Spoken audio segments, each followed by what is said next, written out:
मैं डॉक्टर देवेंद्र कुमार मिश्र, सहायक professor, GLS college Majhaulia, west Champaran, department of history. आज हम आप लोगों से मॉन्टेगू चेम्सफोर्ड के विषय पर कुछ टिप्पणी करेंगे और उस विषय में आगे के व्याख्यान में पूरी विस्तार पूर्वक हम आपसे चर्चा करेंगे।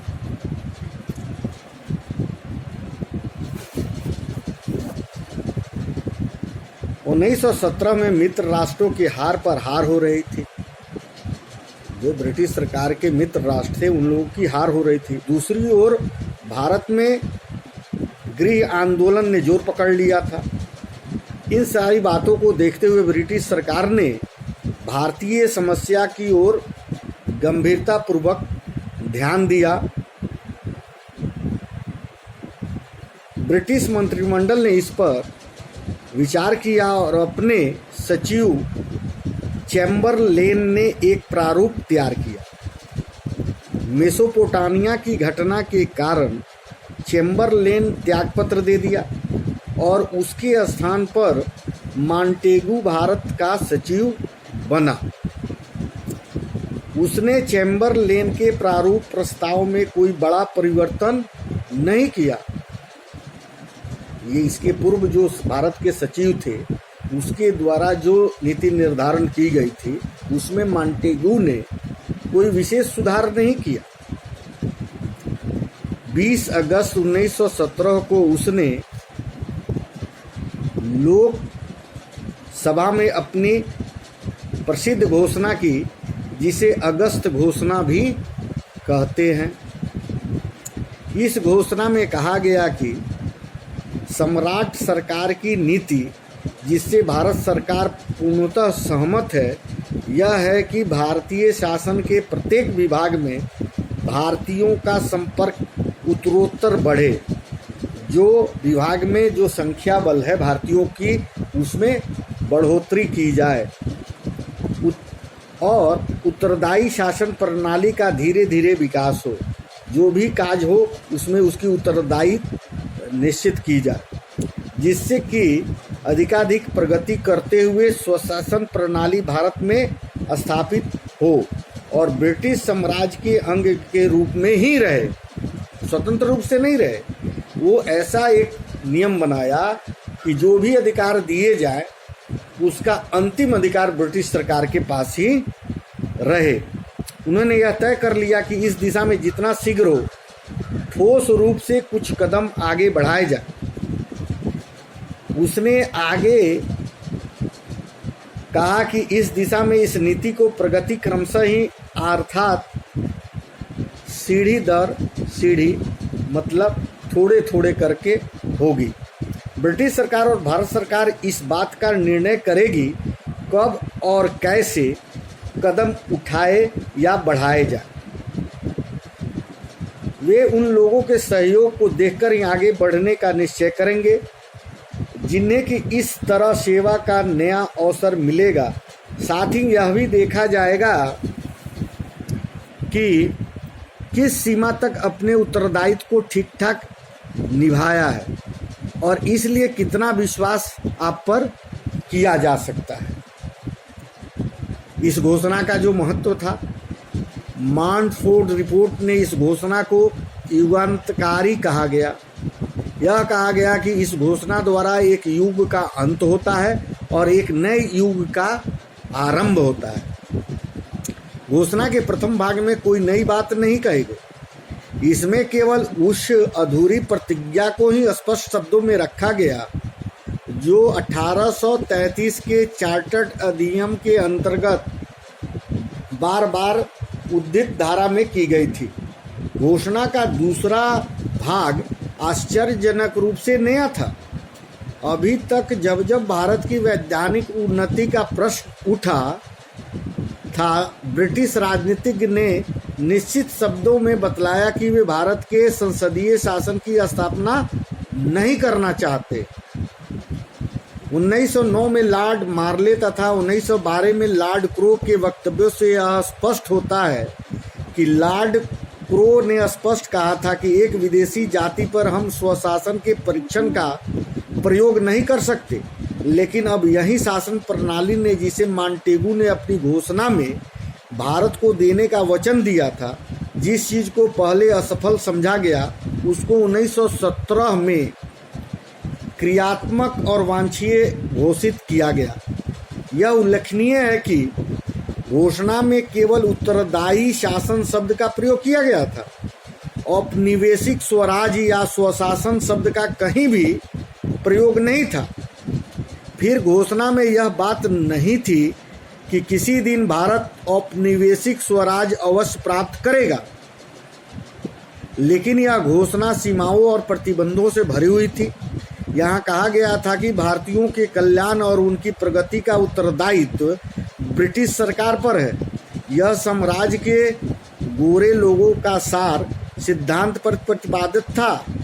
घोषणा में ब्रिटिश नीति के क्रियान्वयन के लिए कोई निश्चित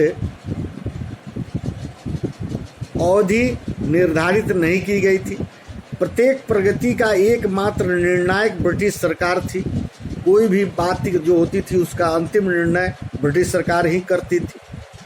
अंत में घोषणा में यह भी कहा गया था कि भविष्य में प्रगति भारतीयों के सहयोग और उनकी उत्तरदायित्व को भावना पर निर्भर करेगी। यह भारतीयों को छिपे रूप से धमकी दी कि उनका सहयोग मिलने पर ही, अगर वो कोऑपरेट नहीं करेंगे तो उन्हें कुछ नहीं मिल सकता।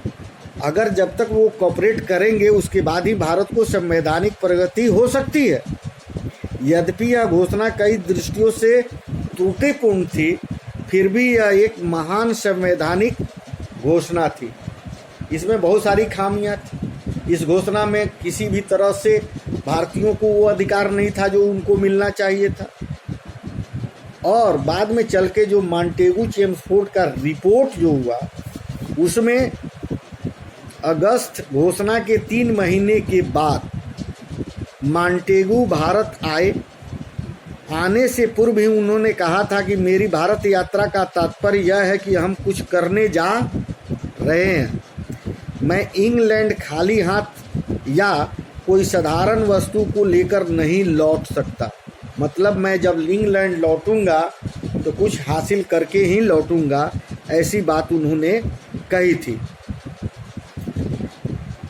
जिस वस्तु को लेकर मैं उनसे नए युग के निर्माण होना चाहिए, अन्यथा मेरे प्रयत्न निष्फल होंगे, उस वस्तु को भारत के भावी इतिहास की कुंजी में समान होना चाहिए। इस प्रकार मॉन्टेगू भारत में सुधार लाने के दृढ़ निश्चय के साथ भारत आए। उन्हें भारत की ब्रिटिश नौकरशाही के विरोध का सामना करना पड़ा, क्योंकि अधिकांश अंग्रेज शासक भारत में उत्तरदायी शासन की स्थापना के विरुद्ध थे। जो यहाँ के जो पहले के जो शासक थे अंग्रेजों के, वो कभी नहीं चाहते थे कि इन लोगों को पूर्ण स्वतंत्रता मिल जाए, इन लोगों को कुछ अधिक अधिकार मिल जाए। वो इसके विरोधी थे। मॉन्टेगू ने चेम्सफोर्ड के साथ देश के विभिन्न भागों का दौरा किया और यहाँ की परिस्थितियों को समझने का प्रयास किया। अनेक राष्ट्रीय नेताओं से बातचीत की और उनसे यहाँ की बातों को समझने का प्रयास किया। बहुत से प्रतिनिधिमंडलों से भेंट की और बहुत सुधार प्रस्तावों पर विचार किया। अंत में 1918 में उसने सुधार संबंधी अपनी रिपोर्ट प्रकाशित की। इसे मॉन्टेगू चेम्सफोर्ड रिपोर्ट भी कहते हैं। इस रिपोर्ट में सुधार संबंधित निम्नलिखित मूल सिद्धांतों पर प्रतिपादित किया गया है। यथासंभव स्थानीय निकायों में लोकप्रिय नियंत्रण रहे तथा उन्हें बाहरी नियंत्रण से अधिकतम स्वतंत्र रहे। कोई ऐसी बात हो कि जो भी उसका स्थानीय निकाय का गठन हो, उसमें उन्हीं लोग की लोकप्रियता रहे जो स्थानीय है, उसमें किसी प्रकार का बाहरी हस्तक्षेप नहीं हो। प्रांतों में उत्तरदायी सरकार की स्थापना के लिए कदम उठाया जाए। कुछ उत्तरदायित्व तुरंत दे दिया जाए और पूर्ण उत्तरदायित्व जैसे ही परिस्थिति अनुकूल हो उन्हें सौंप दी जाए। भारत सरकार संसद के प्रति उत्तरदायित्व हो, लेकिन अनिवार्य विषयों में उसकी शक्ति सर्वोपरि हो। धीरे धीरे भारत सरकार तथा प्रांतीय सरकारों पर से संसद और भारतीय सचिव के नियंत्रण को कम किया जाए।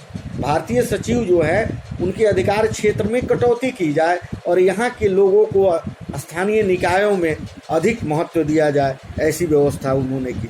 मॉन्टेगू चेम्सफोर्ड रिपोर्ट पूर्णतः उदारवादी पर आधारित था। इसके विषय में कूपलैंड ने कहा है कि भारत सरकार के संपूर्ण समस्याओं में संबंधित यह पहला व्यापक लेख है। यह राजनीतिक शास्त्र की एक अस्थायी देन है। अब आपको हम बताते हैं कि इस अधिनियम को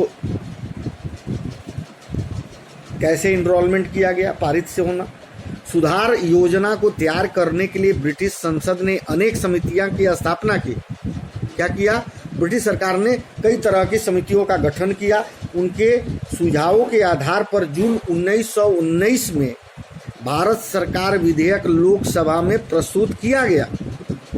दोनों सदनों से पास होने के बाद दिसंबर 1919 में विधेयक को राजकीय स्वीकृति मिल गई। इसके आधार पर नवंबर 1920 में चुनाव हुआ और नई व्यवस्थापिका सभाएं 1921 के प्रारंभ में काम करने लगी। मॉन्टेगू चेम्सफोर्ड सुधार अधिनियम की प्रस्तावना में इसके सार तत्व की चर्चा की गई थी। प्रस्तावना जो थी वो कुछ इस प्रकार से थी। मॉन्टेगू चेम्सफोर्ड सुधार अधिनियम की प्रस्तावना में इस सार तत्व की चर्चा की गई थी, जबकि संसद की यह घोषित नीति के भारतीयों को भारतीय प्रशासन की प्रत्येक शाखा में अधिकाधिक स्थान दिया जाए और ब्रिटिश साम्राज्य के अंतर्गत ब्रिटिश भारत में उत्तरदायित्व शासन की क्रमिक उन्नति के लिए धीरे धीरे स्वायत्त संस्थाओं का विकास किया जाए। और जब इस नीति की प्रगति धीमे धीमे हो सकती है और यह आवश्यक एवं उचित है कि इस दिशा में वास्तविक कदम इस समय उठाए जाए। और जबकि इस नीति की प्रगति धीमे धीमे होती थी, तो आगे की ओर उठाए जाने के प्रत्येक कदम का समय और प्रकार संसद ही, जिस पर भारतीय जनता की उन्नति और कल्याण का उत्तरदायित्व है, निश्चित कर सकती है। जबकि उन लोगों का सहयोग जिन्हें सेवा के नए अवसर मिलेंगे और यह बात कि उन पर किस हद तक विश्वास किया जा सकता है, मामले को संसद के मार्गदर्शन करेंगे।